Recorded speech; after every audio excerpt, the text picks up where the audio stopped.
الأولين والآخرين سيدنا وحبيبنا وكريمنا وطبيبنا وشفيعنا وملجأنا ومأوانا محمدا عبده ورسوله بالهدى ودين الحق أرسله. أما بعد فأعوذ بالله من الشيطان اللعين الرجيم. بسم الله الرحمن الرحيم. فقد قال الله تعالى في الكلام المجيد والفرقان الحميد. بسم الله الرحمن الرحيم. ولقد كرمنا بني آدم. قال الله تعالى في شان حبيبه إن الله وملائكته يصلون على النبي يا أيها الذين آمنوا صلوا عليه وسلموا تسليما. الصلاة والسلام عليك يا سيدي يا رسول الله. الصلاة والسلام عليك يا سيدي يا حبيب الله. الصلاة والسلام عليك يا جد الحسن والحسين وعلى آلك وأصحابك يا خاتم النبيين. مولاي صل وسلم دائما أبدا على حبيبك خير الخلق كلهم. يا رب بالمصطفى بلغ مقاصدنا واغفر لنا ما مضى يا واسع الكرم. يا أكرم الخلق ما لي من ألوذ به سواك عند حلول الحادث العمم. فإن من جودك الدنيا وضرتها ومن علومك علم اللوح والقلم. ثم الرضا عن أبي بكر وعن عمر وعن علي وعن عثمان ذي الكرم. رب صل وسلم دائما سرمدا على حبيبك خير الخلق كلهم. لي خمسة نطفي بها حر الوباء الحاطمة المصطفى والمرتضى وابناهما والفاطمة. کیا بات رضا اس چمنستان کرم کی، کیا بات رضا اس چمنستان کرم کی. زہرا ہیں کلی جس میں حسین و حسن پھول، مزرعہ چشت و بخارا و عراق و اجمیر. کون سی کشت ہے جہاں برسا نہیں جھالا تیرا. نبوی می علوی فصل بطولی گلشن، حسنی پھول اور حسینی ہے مہکنا تیرا. میری قسمت کی قسم کھائیں سگانے بغداد، ہند میں بھی ہوں تو دیتا رہوں پہرا تیرا. راج کے شہر میں کرتے نہیں تیرے خدام، اور باج کے شہر سے لیتا نہیں دریا تیرا. اللہ رب العالمین جل وعلا کی حمد و ثنا اور نبی کریم صاحب ست تکریم باعث تخلیق ارض و سما حضور سرور انبیاء جناب احمد مجتبی محمد مصطفیٰ صلی اللہ تعالی علیہ وآلہ وسلم کے دربار گہربار میں ہدیہ درود و سلام عرض کرنے کے بعد تمام تعریفیں اللہ جل وحدہ لا شریک کے لیے ہیں، جس نے ہمیں اور آپ کو اپنے کرم سے اپنے فضل سے ذوالحجۃ الحرام کی بابرکت ساعتیں اور اپنے فضل سے قربانی کے مقدس ایام و لمحات عطا فرمائے. اسلام چونکہ دین انسانیت ہے اور دین محبت ہے، اس لیے اسلام کا ہر عمل انسانیت سے اور مسلمانوں سے ہی نہیں بلکہ انسانوں سے محبت کا غماز ہے. اور یقیناً یہ ایک حقیقت ہے کہ اسلام سے زیادہ انسانیت کا خیال رکھنے والا کوئی دوسرا دین نہیں. جہاں پر اللہ تعالیٰ نے انسانیت کے فضائل بیان فرمائے، وہی قرآن کریم میں اللہ فرماتا ہے وَلَقَدْ كَرَّمْنَا بَنِي آدم. اللہ رب العالمین فرماتا ہے ہم نے اولاد آدم کو عزت دی. اولاد آدم میں صرف اہل اسلام نہیں ہے بلکہ ساری کائنات کا انسان شامل ہے. اللہ فرماتا ہے اولاد آدم کو اللہ نے عزت عطا فرمائی. اور ہم آج کے معاشرے میں آج کے دور میں یہ حالات دیکھتے ہیں کہ کسی بندے کو آسان طریقہ، کسی بندے کے پاس کسی کو مروب کرنے کا، ذلیل کرنے کا، رسوا کرنے کا، یا کسی بندے کو لوگوں کے سامنے نیچا دکھانے کا آسان طریقہ یہ ہے کہ اس کے خلاف جھوٹا پروپیگنڈا کیا جائے.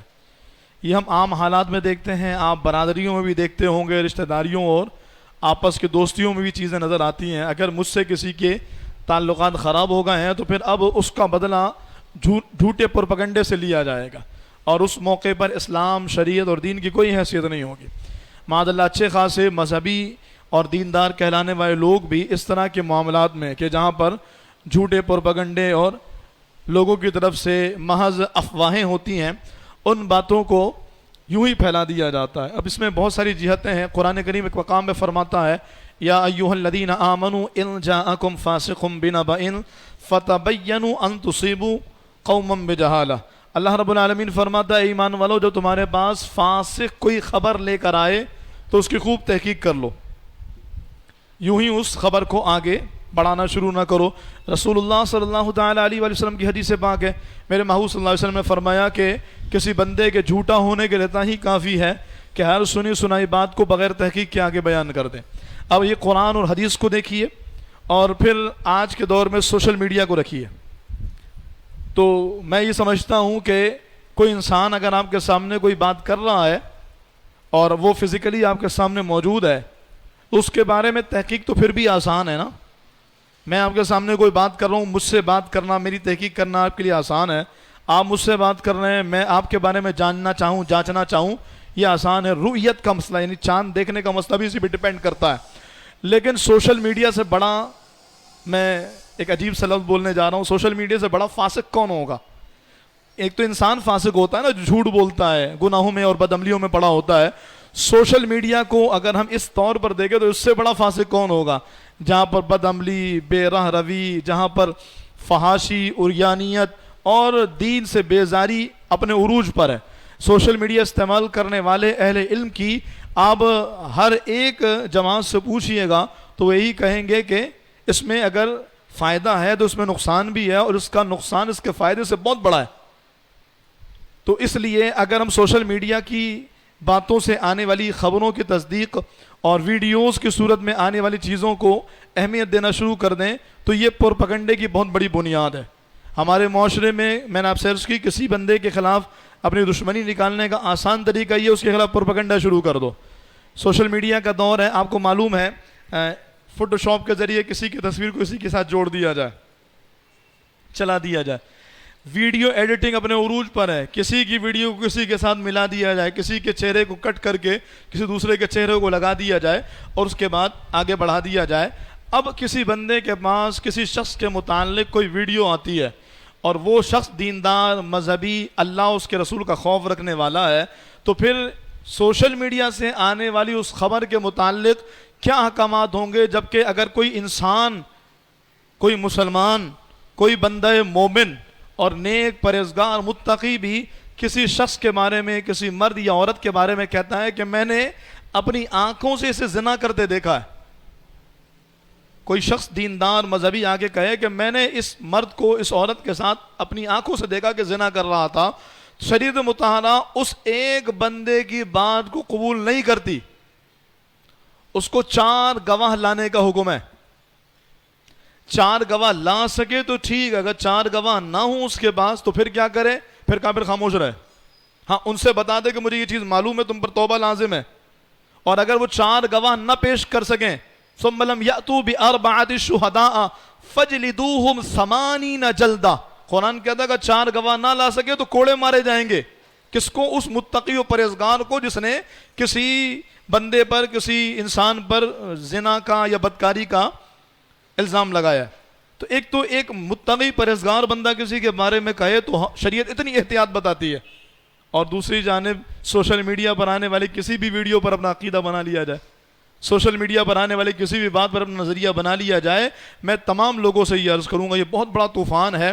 پچھلے دنوں ایک مسجد کے امام صاحب کو اس لیے زد و کوب کیا گیا کہ ان کے خلاف لوگوں میں یہ بات تھی کہ انہوں نے کوئی منفی کام کیا ہے. امام صاحب کا کہنا ہے کہ آپ ثبوت پیش کیجئے، جو شرعاً سزا بنتی ہے میں اس کو قبول کروں گا. کمنٹ نہیں، لوگ یہ کہہ رہے ہیں، ہم نے سنا ہے لوگوں کا یہ کہنا. آپ لوگوں کو لے کر کے آئیے.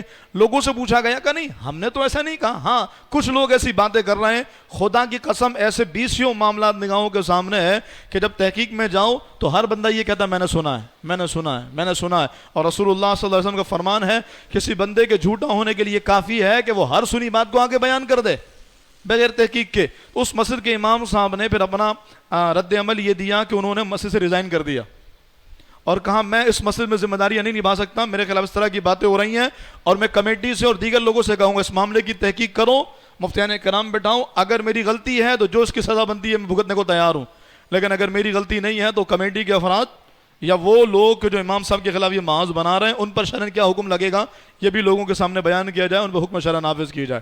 تو میں یہ آپ سے عرض کر رہا ہوں کہ اگر تو کسی بندے نے اپنی آنکھوں سے بھی دیکھا ہو تو اس کے لیے بھی حکم یہ ہے کہ 4 گواہوں کا، یار اب کوئی بندہ گواہ لے کر آئے گا کسی کو زنا کرتا دیکھ کر کے تو کہا یہی تو انسانیت کی تعظیم ہے کہ اگر کوئی ایسا عمل کر رہا ہے اور آپ کے پاس گواہ نہیں، اب خاموش نہ ہو، سوشل بائیکاٹ کرو، اس کو بتا دو کہ یہ گناہ ہے، اللہ کی بارگاہ میں توبہ ہے. لیکن آپ لوگوں کے سامنے پرچار اور لوگوں کے سامنے اعلان اور لوگوں کے سامنے واویلا اور لوگوں کے سامنے اس کی چھ مگویاں شروع کرنے پر اگر آپ آمادہ ہوتے ہیں اور آپ 4 گواہ نہیں لا سکتے تو آپ پر 80 کوڑے لگیں گے. اور یہ یاد رکھیے اگر ایک متقی پرہیزگار بندے کی گواہی ایسے قابل قبول نہیں ہے تو ویڈیوز یا سوشل میڈیا پر آنے والی باتیں کیسے قابل قبول ہوں گی؟ جبکہ ویڈیوگرافی اور فوٹوگرافی کے معاملے میں آپ جانتے دنیا کہاں سے کہاں پہنچ چکی ہے. اس لیے وہ تمام لوگ شریعت کے دامن کو تھامیں.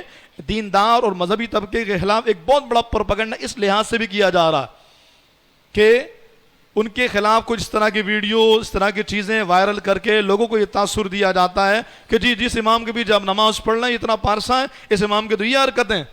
اگر شرعی تقاضے پورے ہیں تو جو سزا ہونی چاہیے وہ بالکل ملنی چاہیے. جیسے ہم نے رمضان شریف میں بیان کیا تھا کہ ایک مسجد کا ایک مدرسے کا معاملہ آیا, کسی معتکف سے دوران اعتکاف کچھ معاملات ہوئے.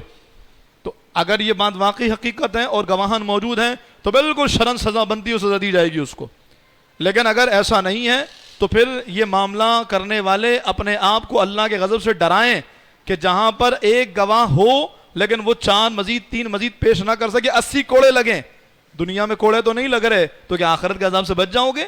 اللہ کی پکڑ بڑی سخت ہے. ان بطش ربک لشدید. پھر اگر کوئی ایسے دیندار اور مذہبی طبقے کے خلاف, مذہبی طبقے کی حمایت میں کوئی بندہ کھڑا ہوتا ہے, کہتا ہے جی شرعی گواہی تو نہیں ہے, کوئی ویڈیو کی گواہی, کوئی پکچرز کی گواہی یا ایک فاسق مولن کی باتیں یہ قابل قبول تو نہیں ہے, تو لوگ یہ کہتے ہیں یہ سپورٹ کر رہے ہیں, یہ زانیوں کو سپورٹ کر رہے ہیں, یہ بدکاروں کو سپورٹ کر رہے ہیں. ہم شریعت کا مسئلہ بیان کر رہے ہیں اور یہ ہمارا آن ایئر مسئلہ جاتا ہے. اگر کسی بندے کو اس مسئلے سے اختلاف ہو تو الحمدللہ ہمارے مفتیان کرام موجود ہیں, ان سے رجوع کیا جائے اور شرعی رہنمائی لی جائے اور جو فتویٰ ہو وہ جاری کیا جائے. تو میں صرف ایک ضمناً بات کر رہا ہوں, یہ آپ کے کھارا کی بات بھی نہیں ہے, نہ آپ کے گرد و پیش کا کوئی معاملہ ہے. صرف آپ سے یہ بات کرنا چاہ رہا ہوں پروپیگنڈے کی اس دنیا میں اور کسی کو بدنام کرنے والے اس معاشرے میں جہاں پر دشمنی نکالنے کا آسان سا طریقہ یہ ہے کہ کسی کو بول دیا یار یہ تو زانی ہے, ہمیں پتہ ہے یہ کتنا حلال کماتا ہے, یہ تو حرام کھاتا ہے.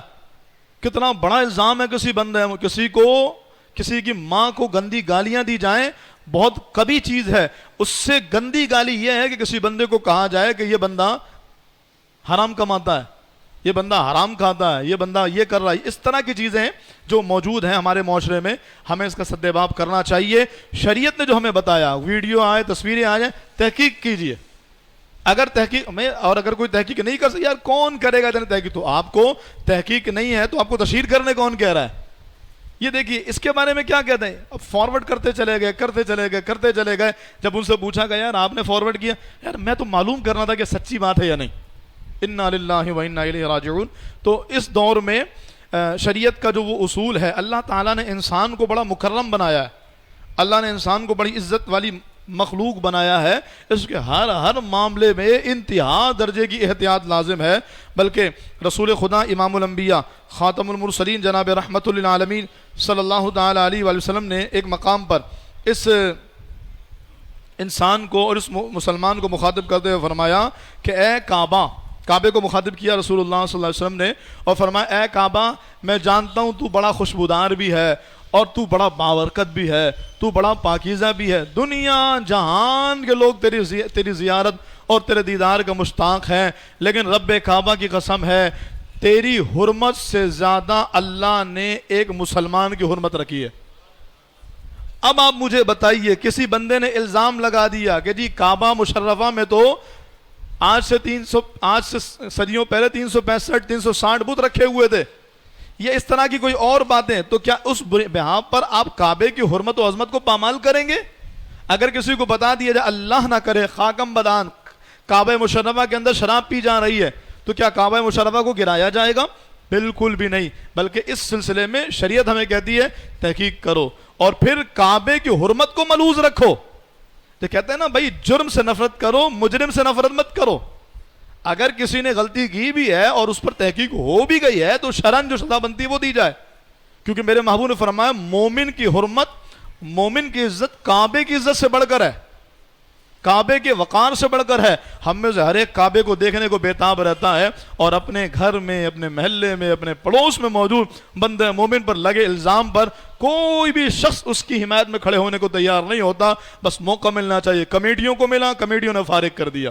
لوگوں کو ملا، لوگوں نے اپنے محلے اپنے علاقے سے نکال دیا. کوئی اس بات کی تحقیق میں نہیں جا رہا کہ امام صاحب یہ دیندار بندہ، یہ ایک بندہ ہے مومن کہ جو ہمارے ساتھ برسوں سے رہ رہا ہے، آیا واقعی اس نے یہ کام کیا ہے نہیں کیا؟ اگر تو ثابت ہو جاتا ہے اور شرعی تقاضے پورے ہوتے ہیں تو پھر اس پر عمل کیا جائے گا. لیکن اگر شرعی تقاضے پورے نہیں ہوتے تو اس لوگوں کی چھ مگوئیاں اور کسی کی ویڈیوگرافی یا فوٹوگرافی کسی بندے کو مجرم ثابت کرنے کے لیے یقیناً ناکافی ہے. یہ باتیں میں نے آپ کے سامنے ایک ضمن بات آ گئی پروپیگنڈے کے لحاظ سے تو عرض کی ہے. دراصل بات یہ کرنی تھی میں نے کہ چونکہ پروپیگنڈے کی دنیا ہے تو جیسے ہم آپس میں اس طرح کے پروپیگنڈوں کو ویلیو دے رہے ہیں اور آپس میں ایک دوسرے کے دشمن ہو رہے ہیں، اس سے کہیں زیادہ جو ہمارا دشمن ہے، جو عالمی طاقتیں ہیں، جو بیرونی سازشیں کرنے والے عناصر ہیں، وہ مسلمانوں کے خلاف انتہا درجے کا پروپیگنڈا کرنے میں مصروف عمل ہے. حالانکہ میں نے آپ سے عرض کیا کہ مسلمانوں اور اسلام سے زیادہ انسانیت کا درد رکھنے والا کوئی نہیں، لیکن اس کے باوجود تاثر یہ دیا جا رہا ہے کہ مسلمانوں سے بڑا سفاک تو کوئی ہے ہی نہیں، مسلمانوں سے بڑا درندہ تو کوئی ہے ہی نہیں. میں آپ کو ایک بہت حالیہ مثال دوں. پچھلے دنوں کسی شخص کے کھیت میں اونٹ گھس گیا اور اس ظالم اور سفاک انسان نے اس کی ایک ٹانگ کاٹ دی. پھر اونٹ کی جو آہو بکا تھی اور اس کی جو درد بھری صدائیں تھیں، یقین اس نے عرش الہی کو ہلا دیا اور لوگ کانپ گئے. لیکن میں آپ کو بتاؤں یہاں پر بھی اسلام دشمن قوتوں نے کیا کیا؟ باضابطہ لبرلز کی جانب سے یہ پوسٹیں اور یہ باتیں اور یہ ویڈیوز بنائی گئیں کہ ایک طرف تو یہودی اور غیر مسلم ان کی تصویر دکھائی گئی کہ ایک کتے کے دونوں پیر کٹ گئے تھے بیماری کی وجہ سے، تو اس کو ٹائر لگا کے دے دیا تو وہ کتا چل رہا ہے. اور دوسری جانب کہہ رہے یہ دیکھو یہ غیر مسلم ہیں جو جانوروں سے اتنا پیار کرتے ہیں، ان کے حقوق کا اتنا خیال کرتے ہیں. دوسری طرف ایک مسلمان ہے. بھائی اگر کسی کے پیر، کسی اونٹ کے پیر کسی شخص نے کاٹ دیے تو اس کا مسلمان ہونا یہ اس کے جرم کی وجہ ہے یا اس کا یہ ذاتی عمل ہے؟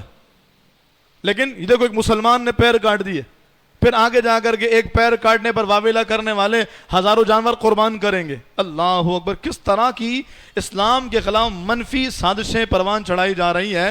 ہزاروں جانور قربان کرنے والے، یعنی اگر مسلمانوں نے قربانی کے دنوں میں ہزاروں لاکھوں جانور قربان کیے ہیں تو آپ یہ بتائیے کہ کیا پوری دنیا مسلمانوں کے مقابلے میں ساری زندگی جانور کاٹتی نہیں ہے، جانور کھاتی نہیں ہے؟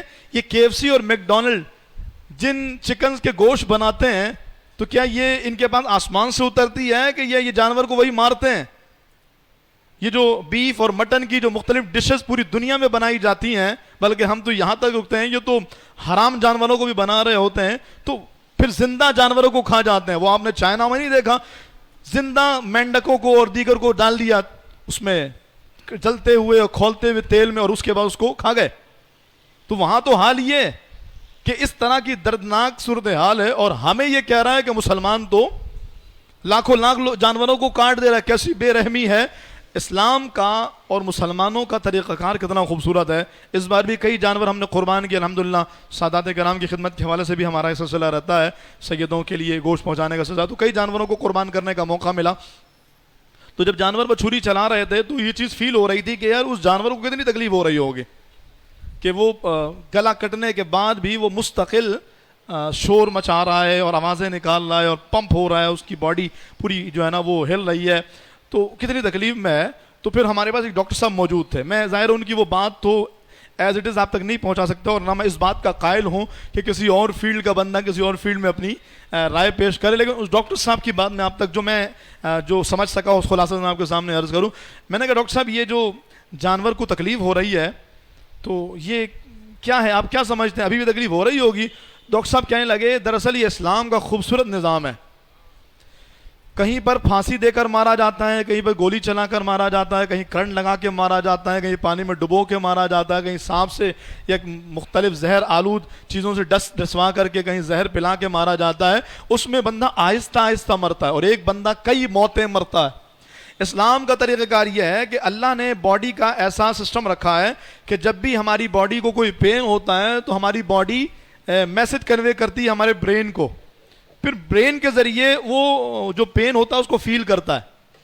تو اگر کسی کے اس برین تک جو کنیکٹیوٹی ہے اس کو اگر آپ بلاک کرتے ہیں تو برین تک وہ اس کا جو میسج ہے وہ نہیں جاتا. دماغ تک پیغام نہیں جاتا، جس کی وجہ کر دماغ اس پین کو فیل نہیں کر پاتا. سمجھیے کتنی خوبصورت لاجک ہے اسلام کی. انہوں نے کہا کہ جیسے آپ دیکھیں پین کلر ہم لیتے ہیں، میرے سر میں درد ہے، میرے پیروں میں درد ہے، میرے ہاتھ میں درد ہے، یار ایک گولی ہر درد کے لیے دوا کیسے بن سکتی ہے؟ پیروں میں درد ہے تو بھی وہی دوا، سر میں درد ہے تو بھی وہی دوا، پیٹ میں درد ہے تو بھی وہی دوا. پین کلر کام کیا کرتا ہے؟ انہوں نے کہا دراصل پین کلر آپ کی برین کی اس وین کو بلاک کرتا ہے جو پین کو فیل کرتا ہے. یہ درد کو ختم تھوڑی کرتا ہے. کسی کا ہاتھ کٹ گیا، پین کلر ہاتھ کو تھوڑی ٹھیک کرے گا. کسی کو گولی لگی ہے، وہ گولی تھوڑی نکالے گا. پین کلر دراصل برین کی اس وین کو، اس نس کو بلاک کر دیتا ہے جو پین کو فیل کرے. اب جب وہ آپ کی نس بلاک ہو گئی، یعنی پین کو وہ فیل نہیں کر پا رہا، درد وہ محسوس نہیں کر پا رہا، تو اب صورتحال یہ ہو گئی کہ آپ کو لگا درد ختم ہو گیا. درد ختم نہیں ہوا. جیسے ہی دوا کا درد اثر ختم ہوا، پھر دوبارہ درد شروع ہو گیا، کیونکہ دوبارہ اب وہ جو اس کا میسج تھا وہ برین تک پہنچنے لگ گیا ہے. کہا شریعت نے گردن کاٹنے کا حکم دیا. کیوں؟ تاکہ وہ جو میسج کنوے کرتا ہے برین کو وہ نہ پہنچے. تو جو بس پہلی مرتبہ جب چھری چلی یہ درد ہوا، لیکن جیسے ہی آپ نے اس کی لائن، اس کی کنیکٹیوٹی کو ڈسکنیکٹ کیا ہے، اب یہ برین تک اس کا میسج جا ہی نہیں رہا، تو اس وجہ کر درد بھی نہیں ہو رہا. کہتے ہیں پھر یہ جو جانور ہلتا ہے، حرکت کرتا ہے، پیر مارتا ہے، یہ کیا ہے؟ کہا یہ بار بار باڈی برین کو میسج بھیجنا چاہتی ہے، اس لیے زور مارتا ہے. خون دماغ تک پہنچانا چاہتی ہے، بار بار کوشش کرتی ہے، اسی لیے وہ زور مارتا ہے، پیر ہلاتا ہے، جان لگاتا ہے. لیکن برین کی تو آپ نے کنیکٹیوٹی، آپ نے وہ لائن، سپلائی لائن کاٹ دی ہے تو برین تک پہنچ ہی نہیں پاتا. تو پہلی مرتبہ جب آپ گلے پر چھری چلاتے ہیں یہ درد ہوتا ہے. یہ اسلام کی خوبصورتی. اور اس میں بھی کہا گیا اتنے تیز دھار آلے سے کاٹو کہ جس میں بار بار رگڑنا نہ پڑے، ایک ہی بار میں کام ہو جائے، بس ایک ہی بار تکلیف ہو.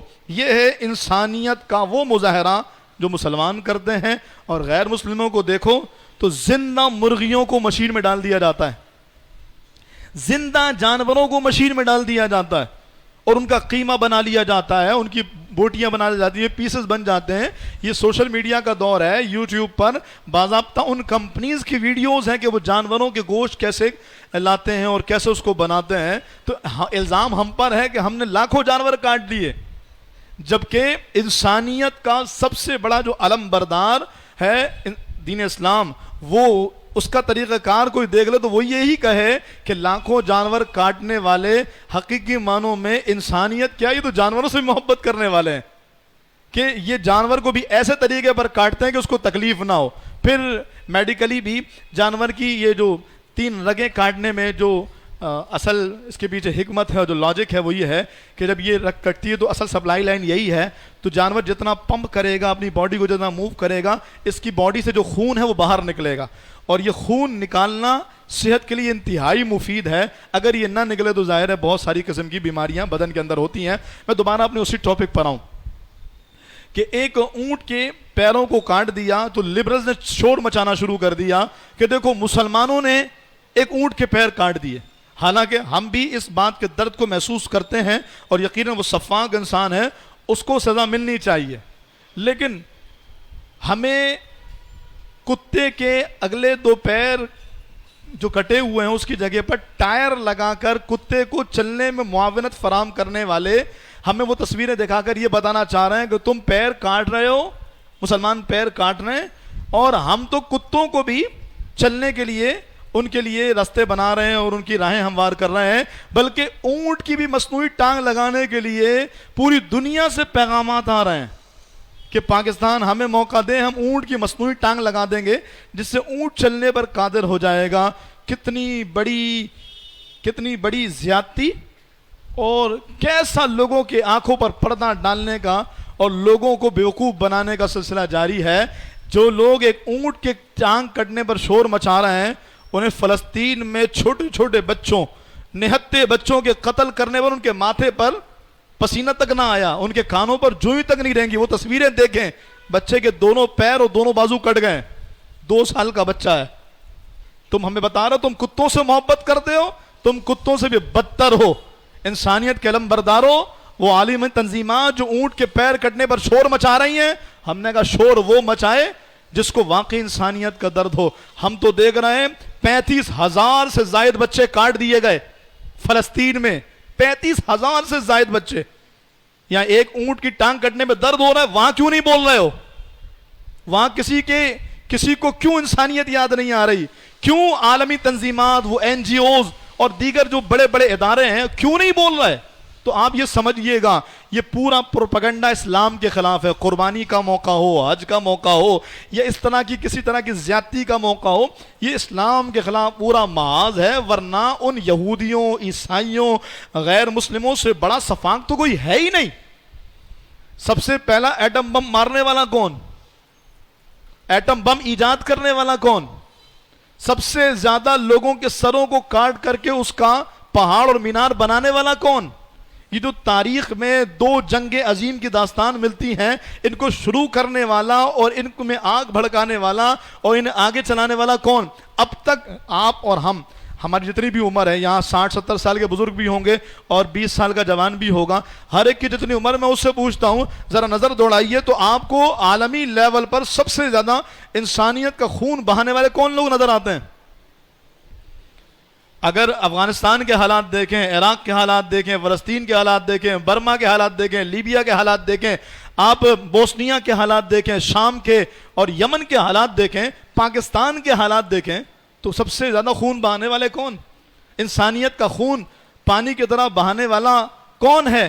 یقیناً یہ وہی تنظیمات ہیں جو مسلمانوں کو انسانیت کا دشمن قرار دیتی ہیں، لیکن خود ان کی اپنی حالت یہ ہے کہ ان کو تو انسانیت سے رائی کے دانے کے برابر بھی محبت نہیں ہے. یہ صرف مسلمانوں کے خلاف ایک پروپیگنڈا مہم ہے جس کا خود مسلمان بھی حصہ بنتا ہے، اور پھر اس بات کو آگے پروان چڑھاتا ہے. اونٹ کے پیر کٹنا افسوسناک ہے اور یقیناً جس نے کیا اس کو اس کی سزا ملنی چاہیے، لیکن اونٹ کے پیر کٹنے سے کہیں زیادہ دردناک اور افسوسناک صورتحال یہ ہے کہ 35,000 بچے کاٹ دیے گئے لیکن کسی کو اس پر درد نہیں ہو رہا. ہمارے مسلمان حکمرانوں کو درد نہیں ہو رہا بھائی.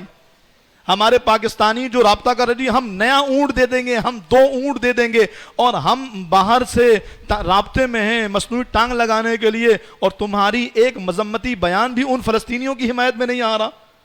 کس کو بیوقوف بنانا چاہتے ہو، اور کون سے ایسے لوگ ہیں جن کو تم بیوقوف اور احمق سمجھ کر کے اپنی جو پلاننگ ہے اس کے تحت چلانا چاہتے ہو؟ مسلمانوں کو ہوش کے ناخن لینے چاہیے. میں پھر وہی بات کہوں گا، دراصل یہ پروپیگنڈا مہم ہے جو ہمارے اپنے درمیان میں بھی رائج ہے اور عالمی سطح پر مسلمانوں کے خلاف بڑی تیزی سے پروان چڑھ رہی ہے. اس کو روکنے کا سب سے بہترین طریقہ کار یہی ہے جو قرآن نے بیان کیا، فَتَبَيَّنُوا. کوئی بھی بات آئے اس کی تحقیق کر لو. اگر آپس کی کوئی بات ہے، آپ کی برادری کی کوئی بات ہے، آپ کے محلے کی کوئی بات ہے، آپ کے امام صاحب کے متعلق کوئی بات ہے، آپ کے پیر صاحب کے متعلق کوئی بات ہے، فتبینوا، اس کی تحقیق کیجیے. اگر تو واقعی شرعی تقاضے پر پورا اترے اور وہ منفی باتیں ہوں تو شریعت کے مطابق جو اس کے ساتھ رویہ اختیار کیا جانا چاہیے، جو سزا ملنی چاہیے وہ ہونی چاہیے. لیکن اگر ہمارے پاس تحقیق کا کوئی معیار نہیں ہے تو اس موقع پہ کف لسان، اپنی زبان کو خاموش رکھنا، اور من صمت نجا، جو خاموش رہا اسے نجات پائی، اسی پر عمل کرنا چاہیے. تو آپس کے اختلافات کی بات ہے. عالمی سطح پر جو آئے دن ویڈیوز اور جو لبرلز کی صورت میں جو سوشل میڈیا پر پوسٹیں اور بہت ساری چیزیں چل رہی ہوتی ہیں، اس کی تحقیق کی صورت یہ ہے کہ اپنے علماء سے رابطے میں رہیں. کوئی بھی بات آئے اس بات کا کامل یقین ہو کہ سب سے اچھا دین اسلام ہے. ہمارا دین ہی دین اسلام اللہ کا پسندیدہ دین ہے، اور اس دین پر ہی ہمیں مرنا ہے انشاءاللہ. ہم دعا کرتے ہیں نا، اللہم من احییتہ منا فاحیہ علی الاسلام. یا اللہ جب تک تو ہمیں زندہ رکھ اسلام پر زندہ رکھ. ومن توفیتہ منا فتوفہ علی الایمان. اور یا اللہ جب ہمیں موت دے تو ایمان پر موت عطا فرما. کہیے آمین. اللہ اپنے حبیب کے صدقے، اللہ فلسطینیوں کے صدقے یہ دعا ہم سب کے حق میں قبول فرمائے. تو ہم تو یہ دعا مانگتے ہیں. تو یہ یاد رکھیے کہ اسلام ہی اصل دین ہے، اسلام ہی اللہ رب العالمین کا پسندیدہ دین ہے. اب اس کے خلاف جو باتیں آتی ہیں نا، جیسے اس کی میں مثال دے کر کے آپ کو مزید سمجھاؤں کہ ماں اور باپ سے ہمیں محبت ہے. اب کوئی شخص میرے باپ کے خلاف، میری ماں کے خلاف پروپیگنڈا کرتا ہے، اور اسپیشلی اس باپ کے خلاف کرتا ہے جس باپ کا انتقال ہو چکا ہے، تو پھر ہم اس کی بات جو بیان کرے گا مان لیں گے یا اس کی تحقیق کریں گے؟ بلکہ میں تو یہ کہتا ہوں بندہ تحقیق بھی نہیں کرے، اپنی بات اپنے پاس رکھو. میرا باپ ہے، میں اس کے خلاف نہیں سننا چاہتا. پہلا درجہ تو یہی ہونا چاہیے. اور حقیقت معنوں میں اسلام سے ہمیں ایسی ہی محبت ہونی چاہیے کہ اس کے خلاف کوئی باتیں سنی ہی نہ جائیں، اس کے خلاف کوئی باتیں ہم برداشت ہی نہ کریں. پہلا درجہ اور پہلا لیول تو یہی ہونا چاہیے کہ ہم اسلام کے خلاف کوئی بات کا قبول نہ کریں.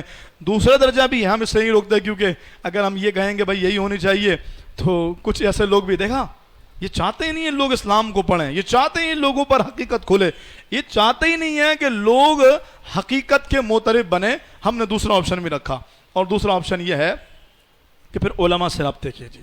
صاحبان علم موجود ہیں ماشاءاللہ. آپ کا جو کھاردر ہے تو ویسے ہی علمی اعتبار سے بھی بڑا مضبوط ہے الحمدللہ.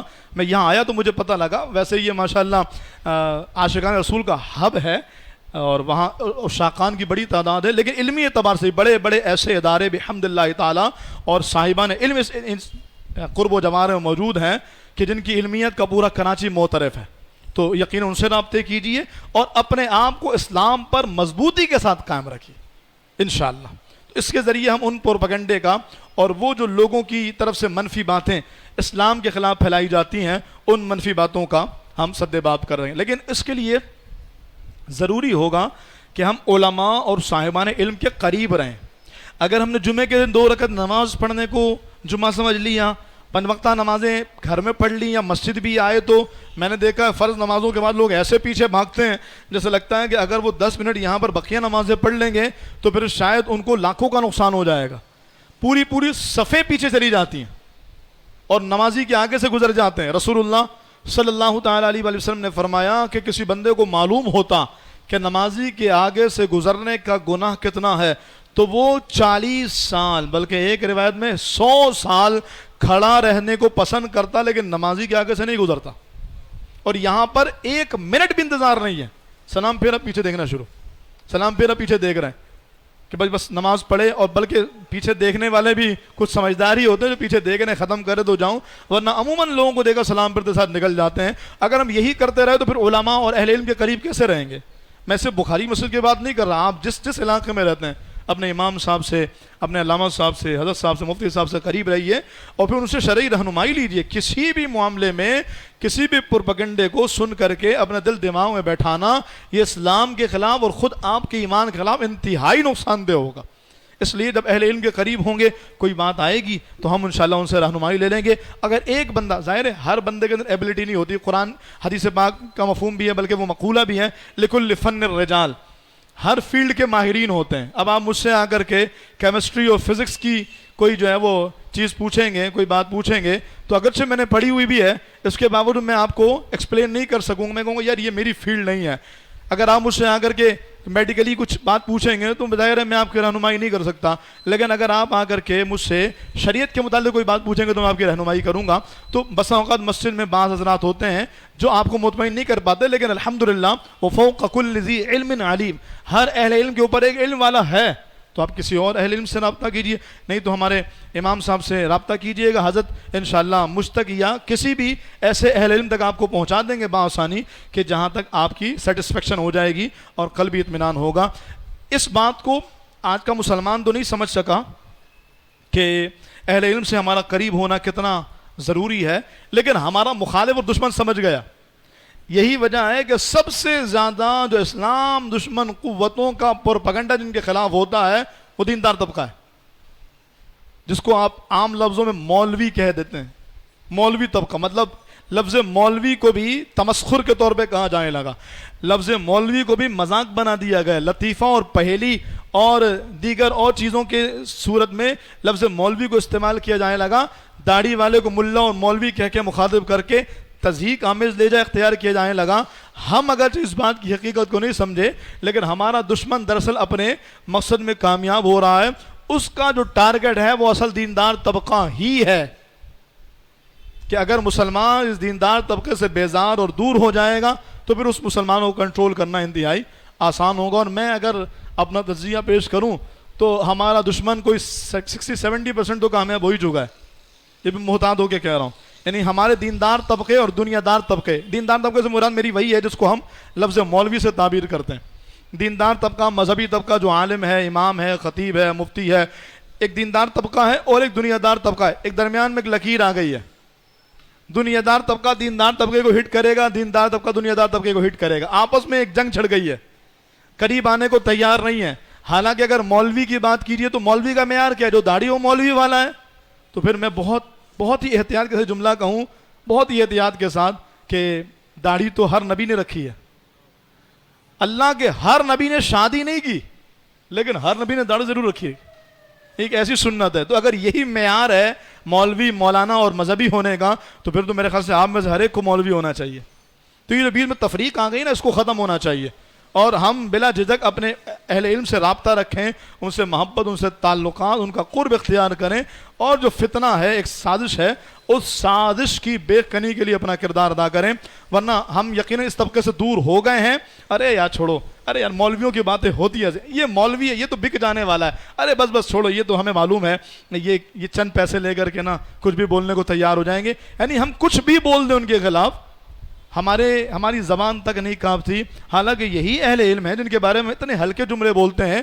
میرے محبوب علیہ السلام نے فرمایا کہ ایک عالم کو، ایک عابد پر ایسی فضیلت، عابد سے مراد عبادت گزار، راتوں کو نمازیں پڑھنے والا، دن میں روزہ رکھنے والا، ایک عالم کو ایک عابد پر ایسی فضیلت حاصل ہے جیسے مجھے، سرکار دو عالم صلی اللہ علیہ وسلم کو فرمایا، جیسے مجھے میری امت کے سب سے ادنا یعنی کم درجے والی امتی پر فضیلت حاصل ہے. حضور کا مرتبہ غوث اعظم کے مقابلے میں کتنا اعلیٰ ہوگا؟ آپ کہیں کوئی حد ہی نہیں ہے غوث اعظم کے مقابلے کا. ہاں تو کہا پھر حضور کا مرتبہ اس امتی کے مقابلے میں کتنا اعلیٰ ہوگا جو سب سے ادنا امتی ہے. فرمایا ایسی ہی فضیلت اللہ تعالیٰ نے میرے دین کے عالم کو عطا فرمائی، لیکن ہم نے کتنا ہلکا کر دیا، کتنا حقیر بنا دیا، اور کتنی تذلیل اور ذلت آمیز لہجہ اور رویہ ان کے لیے اختیار کرنا شروع کر دیا. بس جملے ختم کر رہا ہوں، بات ختم کر رہا ہوں. انشاءاللہ اگلے جملے یہیں سے کنٹینیو کریں گے. انسانیت کا جو سب سے بڑا علم مردار ہے وہ دین اسلام. انشاءاللہ اس کو آگے بڑھائیں گے. لیکن آخر میں جو ہم نے ان چیزوں کو دیکھا نا، یہ درد دل ہے جو میں آپ کے سامنے رکھ رہا ہوں. ورنہ میرا ارادہ تھا میں پوری تقریر اسی ٹاپک پہ کروں جو آگے میں کہنے جا رہا ہوں. ہمارے ایک مسجد کے خادم صاحب ہیں، بڑے بزرگ نمازی ہیں، بڑے دیندار آدمی ہیں. تو عید کے دوسرے دن ہم نے کوئی انہیں گوشت بھجوائے، کہ میں کوئی 4-5 کلو گوشت دوں گا. تو خادم صاحب رو پڑے. عید کا تیسرے دن تھا، مغرب کے بعد کا وقت تھا. انہوں نے کہا شاہ جی سے جا کے سلام کہنا اور کہنا یہ پہلا گوشت ہے جو میرے گھر پر آیا ہے. 2 دن گزر گئے، میرے گھر میں گوشت نہیں بنا، میری بیوی سبزیاں بنا رہی ہے. نہ پڑوس سے آیا نہ مسجد سے آیا. یعنی وہ مسجد جہاں ہزاروں نمازی ہیں، ایک نمازی کو بھی شرم نہیں آئی. بڑے بڑے جانور قربان کرنے والے سوشل میڈیا پر یہ سنت ابراہیمی مولا قبول کر اور کلام کے ساتھ لگانے والے، یہ تمہاری قربانی قبول ہوگی؟ کہ اس طرح کا غریب اور مجبور طبقہ جو دیندار، متقی، پرہیزگار، اللہ رسول کا خوف رکھنے والا ہے، اس کا کوئی پرسان حال نہیں. بھائی مسجد کا مؤذن یا مسجد کا امام یا مسجد کا خادم، یہ تو سب سے زیادہ آپ کا قریبی ہے. آپ کا جنازہ کوئی پڑھے نہ پڑھے، مسجد کا امام ضرور پڑھے گا. قبرستان کوئی جائے نہ جائے، مسجد کا امام ضرور جائے گا. اور ہم اسی کو چھوڑ دیتے ہیں. یہ تو خادم کی بات کی میں نے. ایک امام صاحب سے عید کے تیسرے دن میں نے بات کی. عید کا تیسرا دن تھا، مغرب کے بعد کی بات تھی، یعنی قربانی ختم ہو چکی تھی. امام صاحب فرمانے لگے شاہ جی، میں نے بڑا اصرار کیا، انہوں نے پہلے تو انکار کرتے رہے، پھر مجھے کہا کہ حضور مجھے 1 کلو گوشت ملا ہے ایک نمازی کی طرف سے بس. باقی وہ ہزاروں نمازیوں کی مسجد، انہیں شرم. امام صاحب اسی علاقے میں رہتے ہیں، یعنی مسجد سے متصل گھر ہے ان کا. پھر کہتے ہیں امام کے پاس تو بہت پیسہ ہے. ارے ان کو تو ہر طرح سے نذرانے مل رہے ہوتے ہیں، ان کو تو مسئلہ ہی نہیں ہے، ان کے گزر وقت تو یوں ہی ہو جاتی ہے. وہ بندہ شرعی فقیر ہے، قربانی نہیں کر سکتا تھا، اور اس کے گھر میں 3 دن، میری زبان یہ کہتے ہوئے کانپ رہی ہے، اس کے گھر میں 3 دن گوشت نہیں بنا. آخر میں کسی مقتدی کو خیال آیا تو اس نے 1 کلو گوشت پہنچا دیا. پھر ہمارا ایک علماء کا گروپ ہے، میں نے سوچا اس میں میسج کر کے پوچھوں کہ حضرات آپ بتائیے ذرا کہ آپ میں سے کس کس کے گھر گوشت پہنچے ہیں. لیکن پھر میری ہمت نہیں ہوئی کہ جب 2 واقعات میرے سامنے آئے، میں نے کہا اب یہ علماء اگر حقیقت حال بیان کریں گے تو پھر میں کن الفاظ کے ذریعے لوگوں کے سامنے یہ درد رکھوں گا. یہ حال ہے. ہم نے اپنے رشتہ داروں کے ہاں اور ہم نے اپنے ڈیپ فریزر بھر لیے ہوں گے، جتنی تقریریں کر لو بھائی، ڈیپ فریزر فل ہوں گے، اہتمام ہے، آگے باربیکیو ہے اور 4 بجے تک کھانے کا پلان ہے. لیکن ہم نے اپنی مسجد کے امام، خادم اور مؤذن کے لیے 1 بوٹی بھی نہیں رکھی. یعنی اگر ہر بندہ اپنے مسجد کے امام صاحب کو 1 کلو گوشت دیتا، اگر 500 نمازی ہیں 500 کلو گوشت، تو امام صاحب تو کہتے ہیں کہ بھائی اب میں خود گوشت بانٹوں گا. پھر امام صاحب گوشت بانٹنے لگ جاتے ہیں. لیکن یہاں 3 دن تک امام صاحب، مؤذن صاحب، خادم صاحب، ان کے گھر پہ 1 بوٹی بھی نہیں آ رہی ہے. شرم سے ڈوب مرنے کا مقام نہیں. ایسے لوگوں کی قربانی قبول ہوگی. جبکہ میں نے آپ سے تقریر میں یہ عرض کی تھی کہ قربانی کے جانور کو خریدنے سے لے کر قربان کرنے اور گوشت بانٹنے تک یہ سارا معاملہ لوگوں کے سامنے ایک معاملہ آپ کے اور رب کے درمیان وہ دل کی کیفیت ہے. آپ نے کس کیفیت کے ساتھ قربانی کی ہے؟ اگر ڈیپ فریزر میں اسٹور کرنے کے لیے آپ نے قربانی کی ہے، رشتہ داروں میں بانٹنے کے لیے کی ہے، تو پھر انتظار کیجئے کہ قیامت کے دن یہ فیصلہ ہوگا کہ تمہاری قربانیاں خود تمہیں پل صراط سے نیچے گرا کے جائیں گی.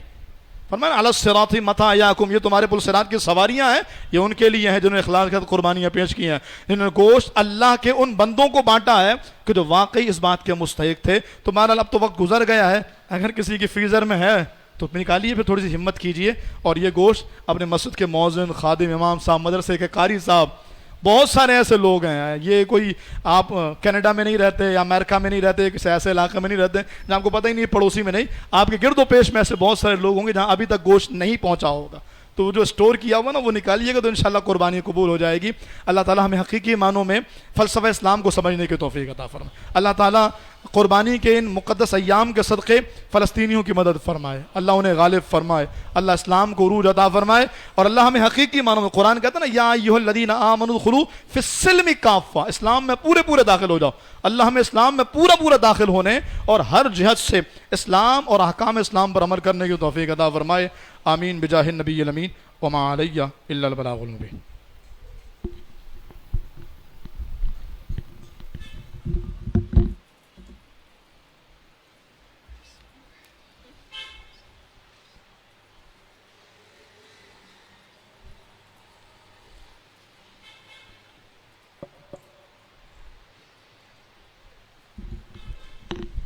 بسم الله الرحمن الرحيم. الصلاة والسلام عليك يا رسول الله. الصلاة والسلام عليك يا خاتم النبيين.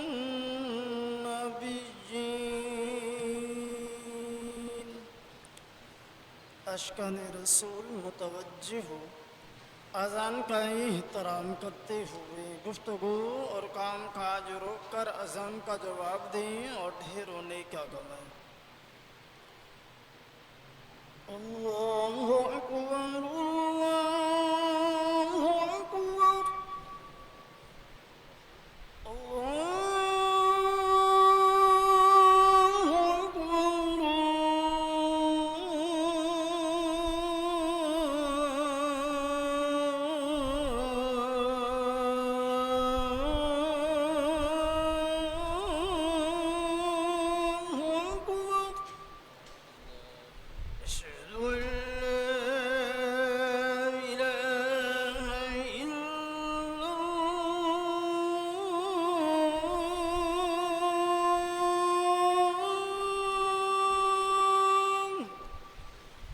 أشهد أن لا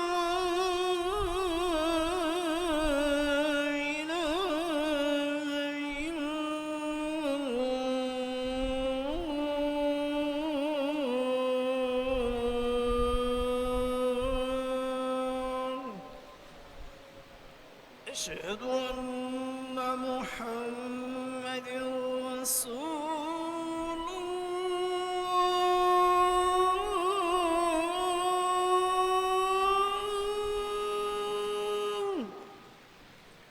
أشهد أن محمد رسول الله.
الصلاة القائمة آت سيدنا محمد الوسيلة والفضيلة والدرجة الرفيعة وابعثه مقاما محمودا الذي وعدته وارزقنا شفاعته يوم القيامة إنك لا تخلف الميعاد برحمتك يا أرحم الراحمين. صلاة والسلام عليك يا خاتم النبيين. سنتیں شروع کرنے سے پہلے تمام نمازی بھائیوں کی خدمت میں عرض ہیں صفیں درست کر لیجئے، درمیان کی خالی جگہ پر کر لیجئے تاکہ بعد میں آنے والے نمازیوں کو آسانی سے جگہ ملے.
الحمدللہ بخاری مسجد آپ کے سامنے زیر تعمیر ہے. آپ تمام بھائیوں سے گزارش ہے کہ اللہ کے گھر کی تعمیر میں بھرپور تعاون کیجیے تاکہ جلد سے جلد مسجد تعمیراتی مراحل کو پہنچے. اپنے مرحومین کی صالح ثواب کے لیے اللہ تبارک و تعالی کی رضا کو پانے کے لیے آپ سب سے گزارش ہے کہ ضرور تعاون کیجیے اور دیگر احباب کو بھی اس کی ترغیب دلائیں. اللہ رب العزت دنیا اور آخرت میں اس کی جزا عطا فرمائے. انشاءاللہ عز و جل مدرسہ نور فاطمہ کی جانب سے مرد حضرات کا حجامہ 25 جون بروز منگل بعد نماز عشاء دولہ شاہ سبزواری بابا علیہ رحمہ کے مزار کے صحن میں ہوگا. جو احباب حجامہ کروانا چاہتے ہوں وہ ضرور عشاء کی نماز وہاں ادا فرمائیں. آئیے ایمان کی تجدید کر لیتے ہیں. بسم اللہ الرحمن الرحیم. یا اللہ عز و جل اگر مجھ سے کفر ہو گیا ہو میں اس سے توبہ کرتا ہوں. لا الہ الا اللہ محمد الرسول اللہ صلی اللہ تعالی علیہ وسلم. بسم اللہ الرحمن الرحیم.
الحمد لله الذي فضل سيدنا ومولانا محمدا صلى الله تعالى عليه وسلم على العالمين جميعا. وأشهد أن لا إله إلا الله وحده لا شريك له وأشهد أن سيدنا ومولانا محمدا عبده ورسوله صلى الله تعالى عليه وعلى آله وصحبه أجمعين وبارك وسلم. أما بعد فيا أيها المؤمنون رحمنا ورحمكم الله تعالى أوصيكم ونفسي بتقوى الله عز وجل في السر والإعلان وزينوا قلوبكم بحب هذا النبي الكريم عليه وعلى آله أفضل الصلاة والتسليم. فإن الحب هو الإيمان كله ألا لا إيمان لمن لا محبة له. رزقنا الله تعالى وإياكم حب حبيبه هذا النبي الكريم عليه وعلى آله أكرم الصلاة والتسليم. عن النبي صلى الله تعالى عليه وسلم البر لا يبلى والذنب لا ينسى والديان لا يموت. اعمل ما شئت كما تدين تدان. أعوذ بالله من الشيطان الرجيم. فمن يعمل مثقال ذرة خيرا يره ومن يعمل مثقال ذرة شرا يره. بارك الله لنا ولكم في القرآن العظيم ونفعنا وإياكم بالآيات والذكر الحكيم. إنه تعالى ملك كريم جواد بر رؤوف رحيم.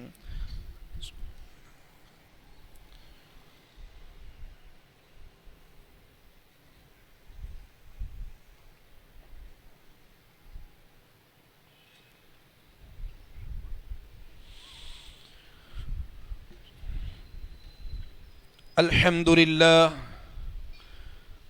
لله نحمده ونستعينه ونستغفره ونؤمن به ونتوكل عليه ونعوذ بالله من شرور أنفسنا ومن سيئات أعمالنا.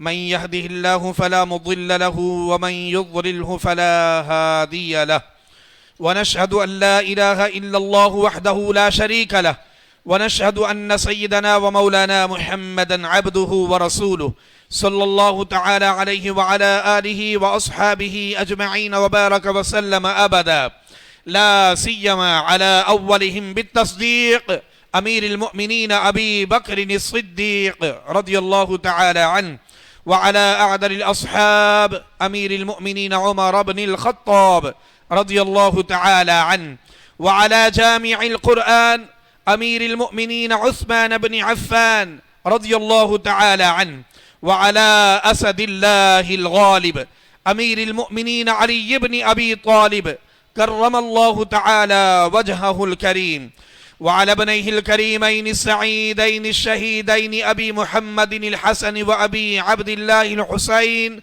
رضي الله تعالى عنهما وعلى أمهما سيدة النساء البتول الزهراء صلوات الله تعالى وسلامه على أبيها الكريم وعليها وعلى بعلها وبنيها وعلى عميه الشريفين المطهرين من الأدناس الحمزة والعباس رضي الله تعالى عنهما وعلى سائر فرق الأنصار والمهاجرة وعلينا معهم عباد الله رحمكم الله إن الله يأمر بالعدل والإحسان وإيتاء ذي القربى وينهى عن الفحشاء والمنكر والبغي يعظكم لعلكم تذكرون ولذكر الله تعالى أعلى وأولى وأجل وأتم وأهم وأعظم وأكبر والله يعلم ما تصنعون.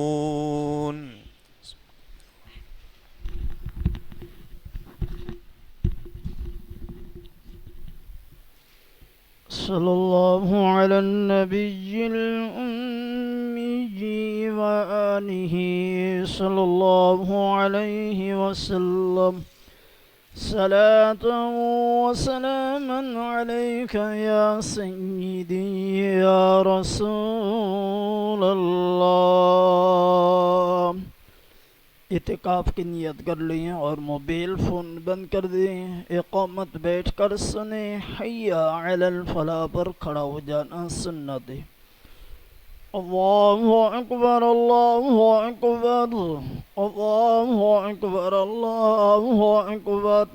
اشہد ان لا الہ الا اللہ اشہد ان لا الہ الا اللہ اشہد ان محمد رسول اللہ اشہد ان محمد رسول اللہ.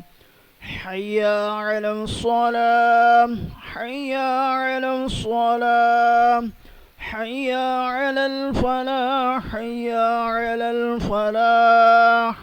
قد قامت الصلاة قد قامت الصلاة. اللہ اکبر لا الہ الا اللہ. صفیں درست کیجئے. اگلی صفوں کو پہلے مکمل فرما لیجئے. درمیان میں خالی جگہ نہ رہے، اس بات کا خاص طور پہ خیال فرمائیں.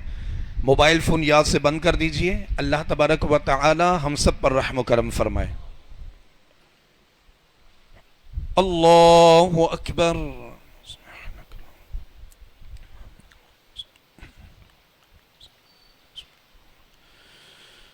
الحمد للہ رب العالمین الرحمن الرحیم مالک یوم الدین ایاک نعبد و ایاک نستعین اهدنا الصراط المستقیم صراط الذین انعمت علیہم غير المغضوب عليهم ولا الضالين.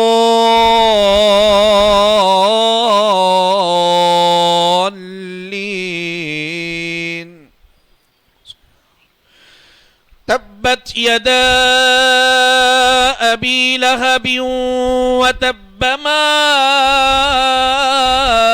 أغنى عنه ماله وما كسب سيصلى نارا ذات لهب وامرأته حمالة الحطب في جيدها حبل من مسد. الله أكبر.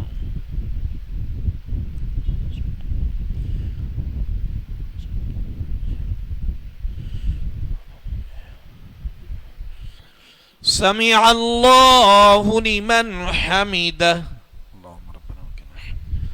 الله أكبر.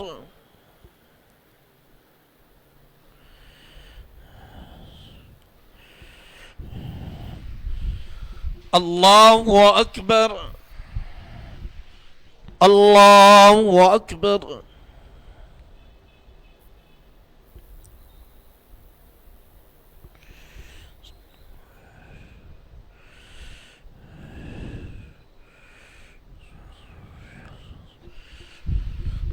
الله أكبر. الحمد لله رب العالمين الرحمن الرحيم مالك يوم الدين إياك نعبد وإياك نستعين اهدنا الصراط المستقيم صراط الذين أنعمت عليهم غير المغضوب عليهم ولا الضالين.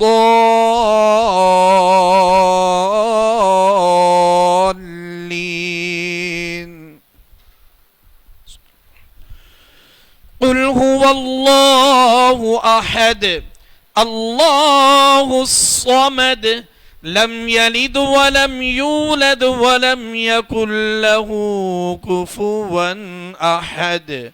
الله أكبر.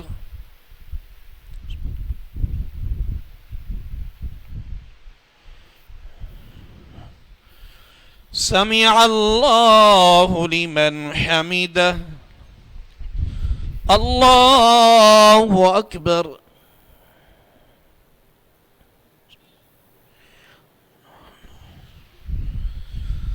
الله أكبر.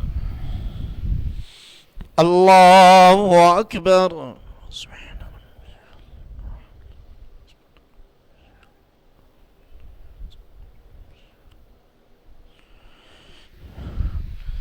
الله أكبر.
السلام عليكم ورحمة الله.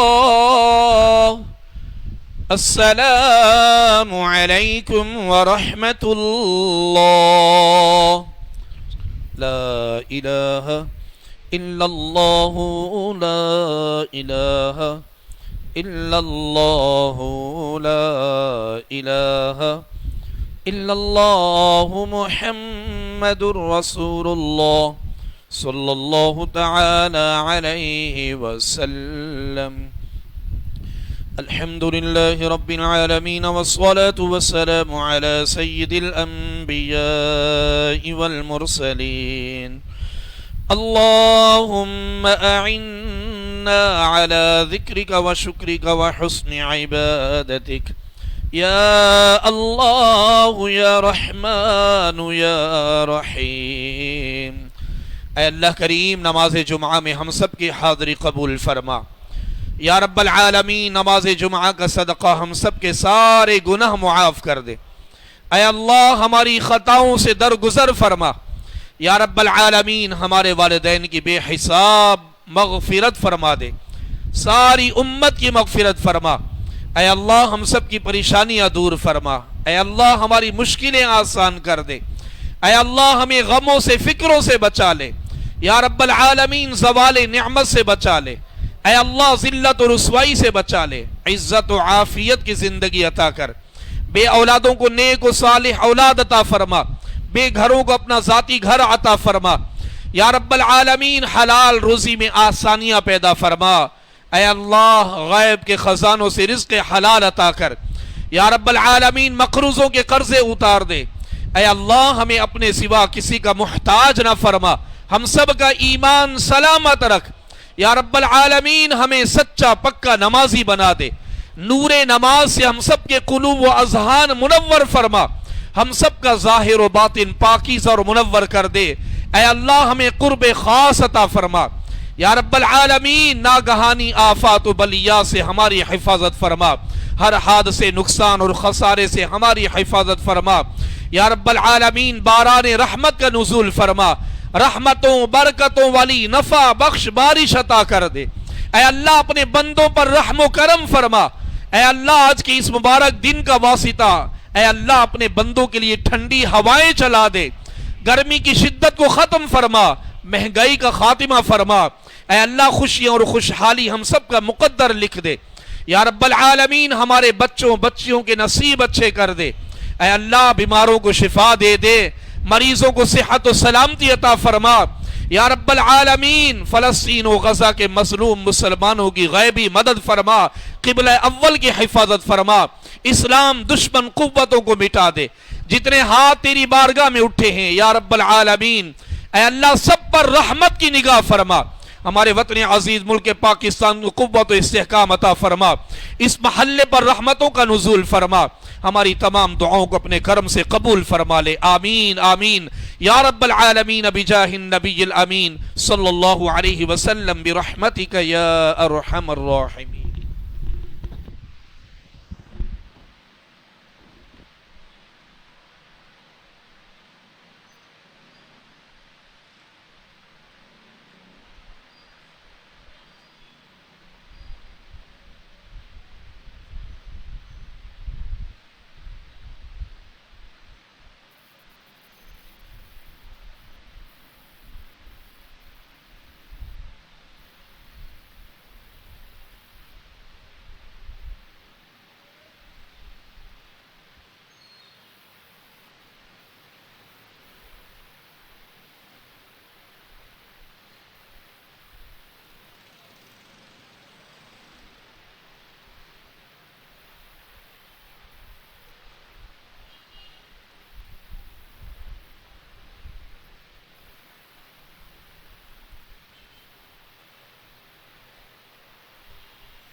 الحمد لله رب العالمين والصلاة والسلام على سيد الأنبياء والمرسلين اللهم ربنا تقبل منا إنك أنت السميع العليم وتب علينا إنك أنت التواب الرحيم اللهم ربنا آتنا في الدنيا حسنة وفي الآخرة حسنة وقنا عذاب النار اللهم إنا نجعلك في نحورهم ونعوذ بك من شرورهم وصلى الله تعالى على خير خلقه سيدنا وحبيبنا ومولانا محمد وعلى آله وأصحابه أجمعين برحمتك يا أرحم الراحمين محمد رسول الله.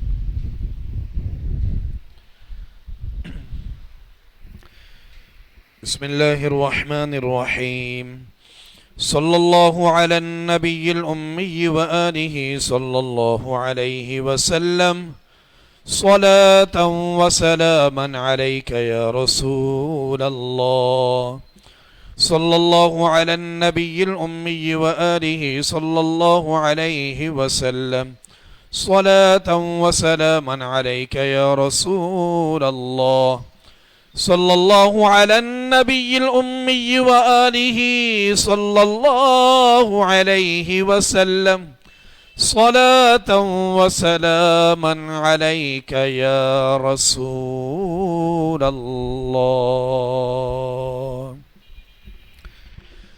اے شہنشاہ مدینہ الصلاة والسلام زینت عرش معلی الصلاة والسلام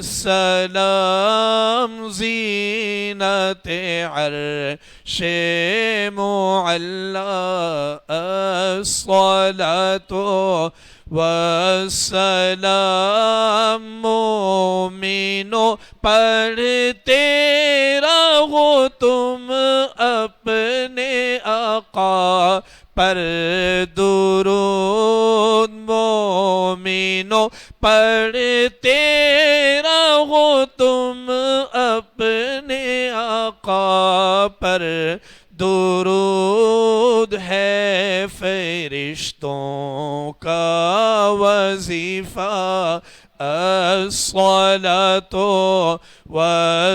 والسلام زینت عرش معلی الصلاة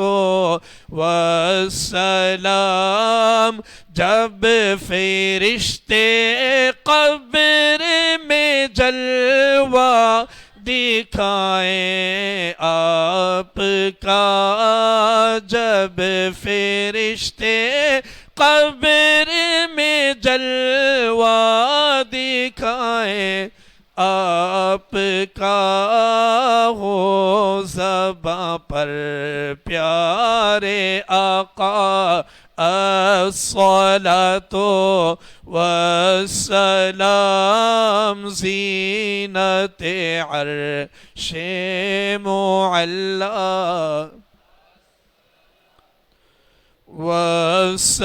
والسلام میں وہ سنی ہوں جمیل قادری مرنے کے بعد میں وہ سنی ہوں جمیل قادری مرنے کے بعد میرا لاشا بھی کہے گا الصلاة والسلام زینت عرش معلی الصلاة والسلام عليك يا سيدي يا حبيبي يا رسول الله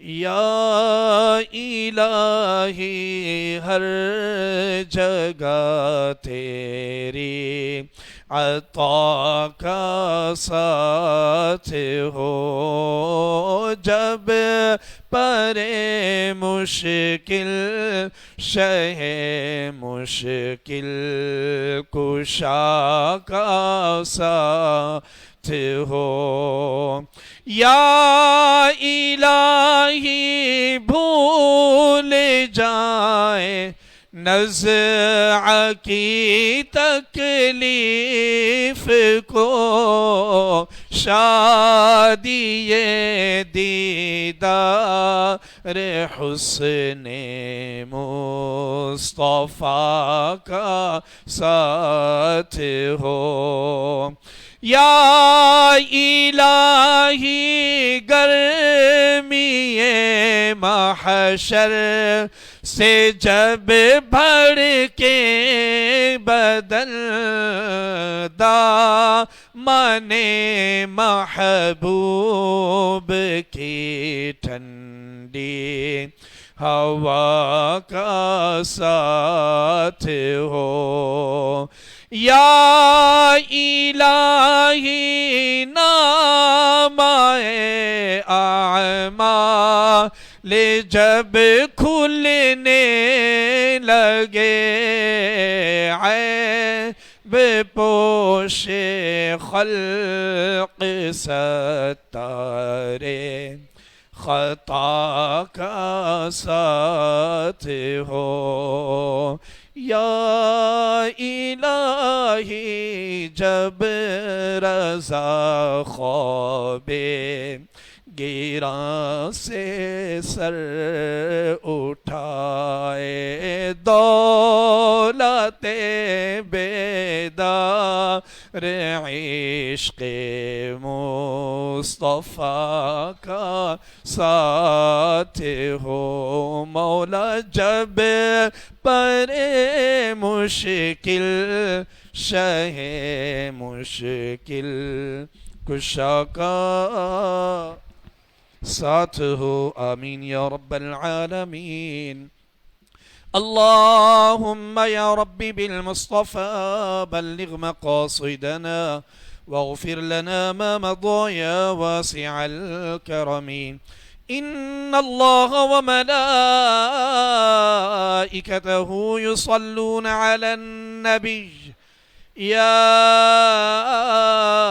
أيها الذين آمنوا صلوا عليه وسلموا تسليما اللهم صل على سيدنا ومولانا محمد معدن الجود والكرم وآله وأصحابه وبارك وسلم سبحان ربك رب العزة عما يصفون وسلام على المرسلين والحمد لله رب العالمين مل کر بآواز بلند درود پاک میں شامل ہو جائیے اللهم صل على سيدنا محمد وعلى آله وصحبه وسلم اللهم صل على سيدنا محمد وعلى آله وصحبه وسلم اللهم صل على سيدنا محمد وعلى آله وصحبه وسلم بسم الله الرحمن الرحيم يا الله يا علي يا عظيم يا حليم يا عليم أنت ربي وعلمك حسبي فنعم الرب ربي ونعم الحسب حسبي تنصر من تشاء وأنت العزيز الرحيم. نسألك العصمة في الحركات والسكنات والكلمات والإرادات والخطرات من الظنون والشكوك والأوهام الساترة للقلوب عن مطالعة الغيوب. فقد ابتلي المؤمنون وزلزلوا زلزالا شديدا، وإذ يقول المنافقون والذين في قلوبهم مرض ما وعدنا الله ورسوله إلا غرورا. فثبتنا وانصرنا وسخر لنا هذا البحر كما سخرت البحر لموسى عليه السلام، وسخرت النار لإبراهيم عليه السلام، وسخرت الجبال والحديد لداود عليه السلام، وسخرت الريح والشياطين والجن لسليمان عليه السلام، وسخر لنا كل بحر هو لك في الأرض والسماء والملك والملكوت وبحر الدنيا وبحر الآخرة، وسخر لنا كل شيء يا من بيده ملكوت كل شيء. كافها يا عين صاد، كافها يا عين صاد، كافها يا عين صاد. انصرنا فإنك خير الناصرين، وافتح لنا فإنك خير الفاتحين، واغفر لنا فإنك خير الغافرين، وارحمنا فإنك خير الراحمين، وارزقنا فإنك خير الرازقين، واحفظنا فإنك خير الحافظين، واهدنا ونجنا من القوم الظالمين، وهب لنا من لدنك ريحا طيبة كما هي في علمك، وانشرها علينا من خزائن رحمتك، واحملنا بها حمل الكرامة مع السلامة والعافية في الدين والدنيا والآخرة، إنك على كل شيء قدير. اللهم يسر لنا أمورنا مع الراحة لقلوبنا وأبداننا والسلامة والعافية في ديننا ودنيانا، وكن صاحبنا في سفرنا وخليفة في أهلنا، واطمس على وجوه أعدائنا وامسخهم على مكانتهم فلا يستطيعون المضي ولا المجيء إلينا.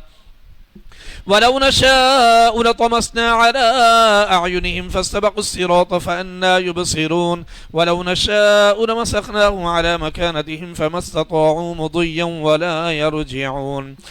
ياسين والقرآن الحكيم إنك لمن المرسلين على صراط مستقيم، تنزيل العزيز الرحيم، لتنذر قوما ما أنذر آباؤهم فهم غافلون، لقد حق القول على أكثرهم فهم لا يؤمنون. إنا جعلنا في أعناقهم أغلالا فهي إلى الأذقان فهم مقمحون، وجعلنا من بين أيديهم سدا ومن خلفهم سدا فأغشيناهم فهم لا يبصرون. شاهت الوجوه، شاهت الوجوه، شاهت الوجوه، وعنت الوجوه للحي القيوم، وقد خاب من حمل ظلما. طاسين طاسيم ميم حاميم عين سين قاف، مرج البحرين يلتقيان بينهما برزخ لا يبغيان. حاميم حاميم حاميم حاميم حاميم حاميم حاميم. حم الأمر وجاء النصر فعلينا لا ينصرون. حاميم تنزيل الكتاب من الله العزيز العليم غافر الذنب وقابل التوب شديد العقاب ذي الطول لا إله إلا هو إليه المصير. بسم الله بابنا تبارك حيطاننا، ياسين سقفنا، كافها يا عين صاد كفايتنا، حاميم عين سين قاف وحمايتنا فسيكفيكهم الله وهو السميع العليم. ستر العرش مسبول علينا وعين الله ناظرة إلينا بحول الله لا يقدر علينا والله من ورائهم محيط بل هو قرآن مجيد في لوح محفوظ فالله خير حافظا وهو أرحم الراحمين. إن وليي الله الذي نزل الكتاب وهو يتولى الصالحين. حسبي الله لا إله إلا هو عليه توكلت وهو رب العرش العظيم. بسم الله الذي لا يضر مع اسمه شيء في الأرض ولا في السماء وهو السميع العليم. ولا حول ولا قوة إلا بالله العلي العظيم. وصلى الله تعالى على خير خلقه سيدنا وحبيبنا ومولانا محمد وعلى آله وأصحابه أجمعين. یا رب العالمین، اے مالک و مولا، دعائے حزب البحر کا صدقہ، نماز جمعہ کا صدقہ، جتنے ہاتھ تیری بارگاہ میں اٹھے ہیں مولا سب کی مشکلیں دور کر دے. اے اللہ سب کو پریشانیوں سے نجات عطا فرما، سب کے غم دور فرما. اے اللہ ان سب کے جائز مقاصد میں کامیابی عطا کر، ہمارے مریضوں کو اچھا کر دے. خاص طور پہ یا رب العالمین جو شوگر، بلڈ پریشر، کینسر جیسے موذی امراض کا شکار ہیں، جوڑوں کی تکلیف سے بے چین ہیں، مولا شفا یابی عطا فرما. اگر ہمارے جسموں میں کوئی مرض لاحق ہے اس کے ظاہر ہونے سے پہلے ہمیں شفا دے دے. اے اللہ اپنے کرم سے تمام مریضوں کو اچھا کر دے. ہمارے عبداللطیف بھائی کے صاحبزادی بیمار ہیں، وینٹیلیٹر پر ہیں، بے ہوشی میں، اللہ تعالیٰ دعائے حزب البحر کے صدقے صحت کاملہ عاجلہ نافع عطا فرمائے. اے اللہ ہوش و حواس عطا کر دے. آمین یا رب العالمین برحمتک یا ارحم الراحمین.